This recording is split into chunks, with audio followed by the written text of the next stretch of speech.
Are you ready to elevate your skills in data engineering and unlock new career opportunities? The Microsoft DP-700 certification is your pathway to mastering data engineering with Microsoft Fabric. Stay tuned for more. Welcome to the video. My name is Aleksi and on this channel I cover Microsoft Fabric and Azure related topics. In this video we will start a brand new video series that will prepare you for the DP-700 implementing data engineering solutions using Microsoft Fabric exam. In this first episode I will cover an introduction to the series and discuss why you should take this exam and what kind of benefits it might offer to you. Before we get started with the introduction to the series, I would like to give a brief introduction to me first, so you get a better idea who is this talking head behind the screen who is helping you to prepare for the exam. So, like I already mentioned, my name is Aleksi and I've been working in the data and analytics sector since 2017, when I first started as a data warehouse consultant trainee. Since 2020, I have been solely focused on Microsoft Data Platform Stack and I have been using and exploring Microsoft Fabric since it came out. Currently, I'm working for a top-tier Microsoft partner company with headquarters in Finland that provides state-of-the-art data platforms using Microsoft Data Platform Stack. In my current role in the company, I work as a solution architect and a team leader for data engineers and architects. My day-to-day job still involves quite a lot of data engineering, and thus I'm daily using many of the tools that I will be covering and teaching in this series that are part of the DP-700 exam.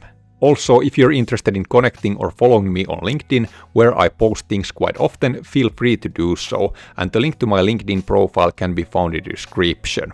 But now, let's shift our focus from me to the DP-700 exam and how this series will help you to pass that exam and get that precious badge. Let's first talk about what is the DP-700 exam. The full name of this exam is DP-700 Implementing Data Engineering Solutions using Microsoft Fabric. And like the name implies, this is a data engineering exam for Microsoft Fabric and focuses on the core data engineering features of Fabric. Which means that, for example, Power BI is not part of this exam. And since governance, version control and deployments are a crucial part of data engineering, some knowledge of those topics is also measured in the exam. But don't worry, since all of these things are covered in this series. Next, let's talk about who this exam is meant for. The most obvious group of people are aspiring and current data professionals in Microsoft Fabric ecosystem.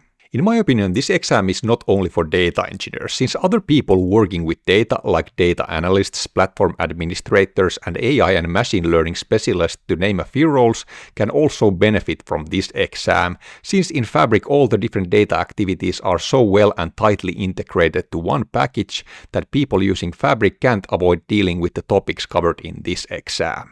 I would also recommend this exam to everybody who is working in the wider Microsoft data ecosystem, meaning Microsoft Azure and with on-premises tools like SSIS. My reasoning for this is that during the upcoming years, Microsoft will heavily push Fabric and encourage companies to migrate there, which means that most likely sooner or later you have to learn about Fabric if you are working with Microsoft data ecosystem. And since Microsoft Fabric is a very new platform, it offers a great opportunity to all kinds of IT professionals to expand and update their skills and knowledge, which will offer a lot of great opportunities. Also, it is good to keep in mind that many of the things you will learn in this exam are very transferable to other platforms and ecosystems as well, since this exam teaches a lot of very fundamental data engineering skills, and some of the tools in this exam are almost identical to tools found in other platforms. The best example of this are the Spark notebooks that can be found in Databricks and Azure Synapse Analytics as well. The other obvious tool is the Fabric's data pipeline tool that is almost an exact copy of Azure Data Factory or Synapse Analytics pipelines. And being a consultant myself, I know that these certifications are very important for consultants, since potential customers usually look for these in the consultant CV.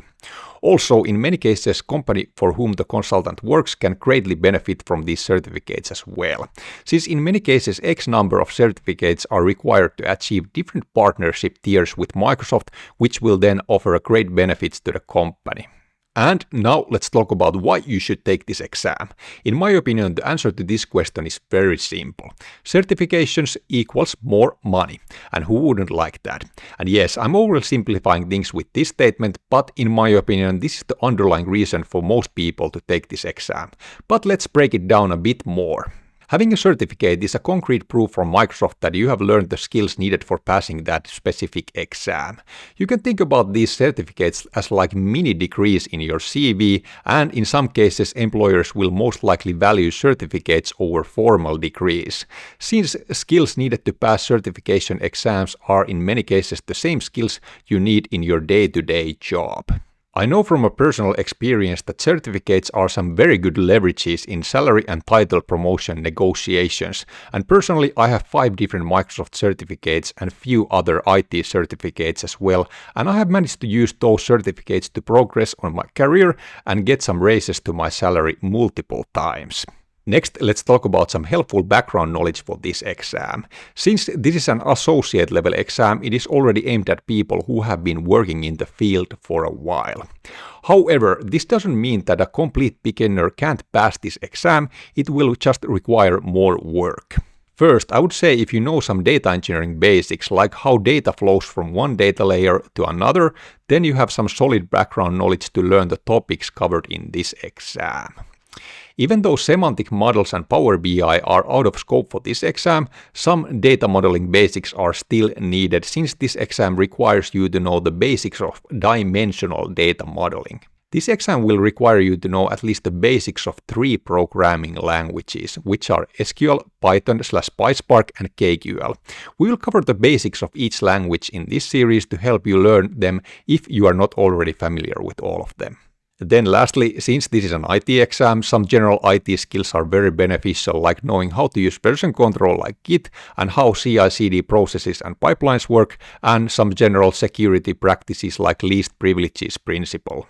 Next, let's cover the basic structure of each episode in this series so you get a better idea how you are going to learn things in this series.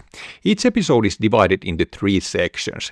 In the section 1, we are going to learn about the topic at hand. So this section is mostly going to be a slideshow about the topic. In the section 2, we are going to fire up Fabric and do some hands-on demos/tutorials there to get some hands-on experience with the topic to really understand what the topic is all about. I would encourage everyone to do all the tutorials with me if you have possibility to do so. Also, afterwards I would encourage you to expand the tutorial a bit more, and I will try to give some ideas what you could do on your own to get some more hands-on experience with the topic. Then in the last section of the episode, we are going to have some exam-like questions that are going to test your knowledge about the topic. These questions are very similar in nature to those that you will be seeing in the actual exam. These questions will help you to validate that you really understood the topic in the episode and you're ready to move on to the next topic. Since you now have the idea what this video series is all about and why you should take the DP-700 exam, check out the next episode in this series to get properly started with your certification journey. Also, remember to like the video and share it with friends and colleagues who are considering taking the DP-700 exam. And subscribe to the channel for more DP-700 and Microsoft Fabric content. And if you'd like to support the free content that I provide with a cup of coffee, you can do so by clicking the Buy Me a Coffee link that can be found in the description. Thanks for watching and see you in the next video.